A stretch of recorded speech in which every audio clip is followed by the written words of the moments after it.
Air India ప్రయాణికులకు భారీ shock ఇచ్చింది. కొన్ని అంతర్జాతీయ విమానాలను తాత్కాలికంగా నిలిపివేస్తున్నట్టు ఎయిర్ ఇండియా అయితే అధికారికంగా ప్రకటించింది. ఇటీవల ఏవియేషన్ ఫ్యూయల్ ధరలు పెరగడం, అలాగే గల్ఫ్ ప్రాంతంలో యుద్ధ వాతావరణ పరిస్థితులు కొనసాగుతున్న నేపథ్యంలో ఈ నిర్ణయం తీసుకున్నట్లు ఎయిర్ ఇండియా అయితే తెలిపింది. ముఖ్యంగా ఢిల్లీ నుంచి చికాగో, న్యూయార్క్, షంజాన్ వంటి రూట్లు, అలాగే చెన్నై నుంచి సింగపూర్, ముంబై నుంచి ఢాకా వంటి ఇంటర్నేషనల్ ఫ్లైట్లను తాత్కాలికంగా సస్పెండ్ చేసినట్టు ఎయిర్ ఇండియా అయితే తెలిపింది.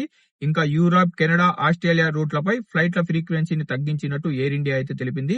దీంతో ప్రయాణికులకు ఫ్లైట్లు డిలే, అలాగే రూట్లు చేంజ్ అయ్యే అవకాశం ఉంది. కానీ ఎయిర్ ఇండియా మరో ముఖ్యమైన క్లారిఫికేషన్ అయితే ఇచ్చింది. అన్ని ఇంటర్నేషనల్ ఫ్లైట్లు అయితే క్యాన్సిల్ కాలేదు. కొన్ని ఇంటర్నేషనల్ ఫ్లైట్లు అయితే క్యాన్సిల్ అయ్యాయి. కానీ కొంతమంది సోషల్ మీడియాలో ఎయిర్ ఇండియా అన్ని ఇంటర్నేషనల్ ఫ్లైట్లను క్యాన్సిల్ చేసిందని ఫేక్ న్యూస్ స్ప్రెడ్ చేస్తున్నారు. వాటిని నమ్మొద్దని ఎయిర్ ఇండియా అయితే ఒక అధికారిక ప్రకటన అయితే విడుదల చేసింది. ప్రస్తుతం సెలెక్టెడ్ రూట్స్ మాత్రమే టెంపరవరీగా సస్పెండ్ అయితే అయ్యాయి. మిగతా ఇంటర్నేషనల్ ఫ్లైట్స్ ఆపరేషన్లు సాధారణంగా కొనసాగుతున్నాయని ఎయిర్ ఇండియా అయితే స్పష్టం చేసింది.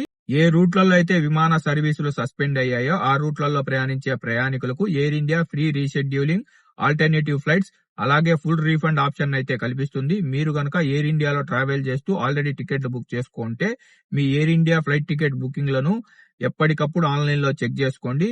ఈ అప్డేట్ గురించి మీ అభిప్రాయం ఏందో కింద కామెంట్ సెక్షన్ లో తెలపండి. ఇలాంటి గల్ఫ్ మరియు ట్రావెల్ అప్డేట్స్ కోసం మన గల్ఫ్ ఎక్స్పర్ట్ తెలుగు ఛానల్ ని సబ్స్క్రైబ్ చేసుకొని ఈ వీడియోను మన తెలుగు వాళ్ళందరికీ షేర్ చేయండి.